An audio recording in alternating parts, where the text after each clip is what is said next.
No, he's took him on. Oh, And there you go. What a goal, though, man! Oh, what a goal mate, that is! it's one of those ones. Even knowing about it, what a goal, man! What a goal! I thought he was going to ping it across the box. He's actually used that disguise run well. Cut out.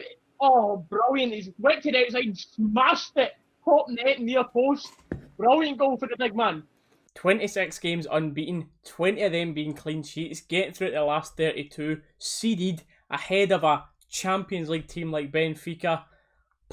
Is there anything this squad can't do at the moment? What is going on, everyone? Welcome back to another video on the channel, and another positive night. The reoccurring theme, long may this continue. 14 points we go through with, which is record breaking for a Rangers side in Europe. And I was born in 1996.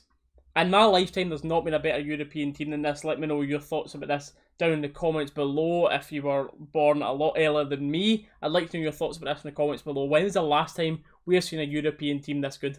Now, as always, in recent times and in the near future with this channel, we are sponsored by OneFootball. So again, I'm going to play a little pre-recorded clip about OneFootball, how you might find it handy. And this is the same kind of clip that I've played for a while, so I'll be freshening this up for the weekend. So it's not the same one you're watching over and over again, but this one won't be a minute, and then we'll be back talking about the footy. Today's video is indeed sponsored by OneFootball, which is a totally free football app, and I'm going to go through some of the reasons that might be beneficial to you.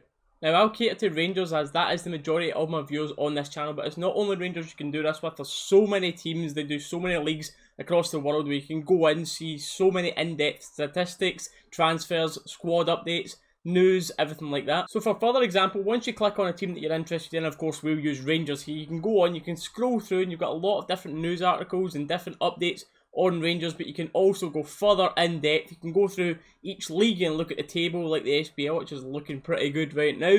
You can go through and see how many crosses we've put in, how many blocks. It's so many stats that you wouldn't necessarily think of, but it'd be cool to know. There's so many notifications that you can set up as well, which will come straight to your phone. For example, if it's a Rangers goal because you're out and about and can't catch the game, or you want to know what the Rangers lineup is, all that stuff is in with the app. And once again, it's totally free. The download link will be the top line in the description. So back to it, and like I was saying beforehand, 14 points, and really, we could have had 18 out of this. The Benfica games were thrown away twice. I say thrown away, but maybe not the best game management, a better way to put it than thrown away, because of course Benfica are a really, really good side. And now I know it's a brave claim because we've not won anything yet with this squad, but there's no reason why we shouldn't be winning things with this squad.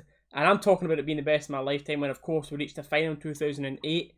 Would this team beat that 2008 team? Let me know your thoughts on that down in the comments below. Now, getting on to tonight's game, and Gerard said, and I think a lot of us predicted it to be a weaker team, but really, we've not really got a weak team because our B team's that good lately, but I never expected there to be so many changes. For example, I really still expected Tav to play. I didn't expect the front three to be totally changed. Like, I expected to see at least one of Roof, Morelos or Kent. Tonight really was a huge risk by Gerard making so many changes, but it gave a lot of players a massive chance to prove that they have a future at this club and to prove that they can push for a spot in the starting lineup.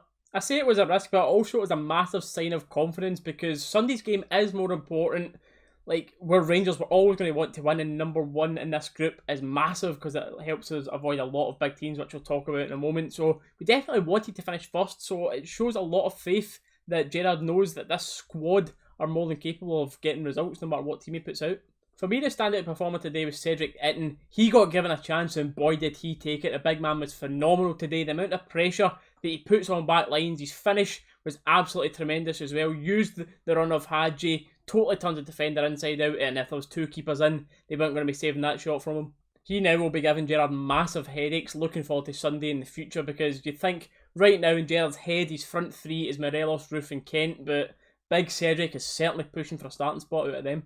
As for the others who got a chance today, McLaughlin looked comfortable all game, nothing really troubled him. Every time he plays, he's been impressing me lately, and I'm sure he's going to be the number one after McGregor leaves us.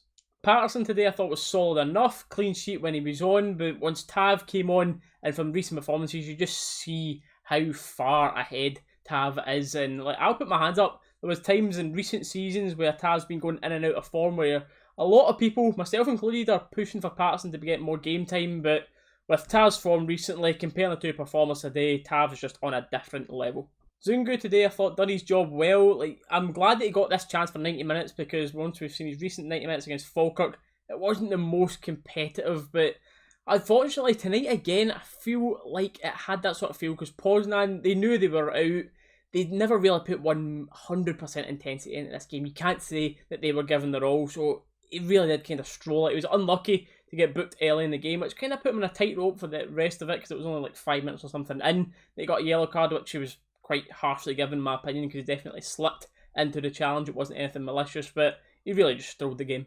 Hadji was another player who had to take advantage of this opportunity today. He's not been getting as much first-time team action as I'm sure he would have liked lately, but it's really down to the players in front of him because the players in front of him are in so much form. Like, who do you drop for him? Roof, Arfield, or Kent, who kind of play in his positions? There's no chance you're dropping them. But tonight, I don't think it was his greatest performance again, unfortunately. I don't know if it's the confidence, and I was actually very surprised he came off when he did because everyone else was away celebrating because they think Goldson's header has actually went in.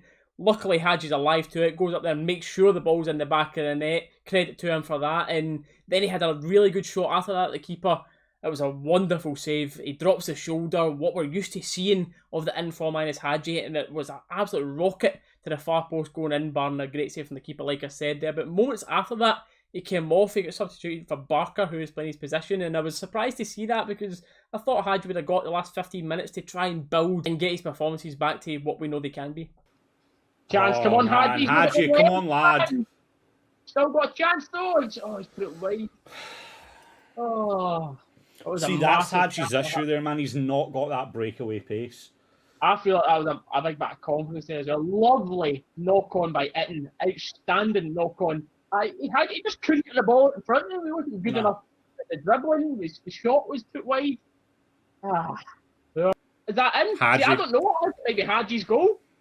I think it might be Hadji's goal. You know, I need to see it for this angle. Great header for Goldson over the keeper. No chance. Off the bar. Down. It's on the line. It's not went in. It's Hadji's goal. It's Hadji's goal. Hadji has his goal right on the goal line. It's definitely Hadji. Defence, they've absolutely strolled it again. Like, you're running out of words to describe how good they are performing at the back right now. It's just an absolute brick wall. But like I was saying earlier on, we finished first in this group, which is huge for who we can potentially face in the round of 32. Now, I know we'd probably fancy our chances against some of these teams, but personally, I'd like to see them a little bit later on and go as far as the competition as we can before any major tests. So finishing first means that we avoid United, Club Brugge, Shakhtar Donetsk, who beat Real Madrid twice to remember, and Ajax. So they are some tough teams, which do I think we could beat on a day? Yes, but we won't be playing them in the round of 32. But that's all that we're going to talk about in today's video. Let me know your thoughts, as always, on the game down in the comments below. Thank you to all if you're still here at this point in the video, and if you haven't done so already, leave a thumbs up on the channel, it helps out a lot. Subscribe if you haven't done so, and we'll see you in the next one.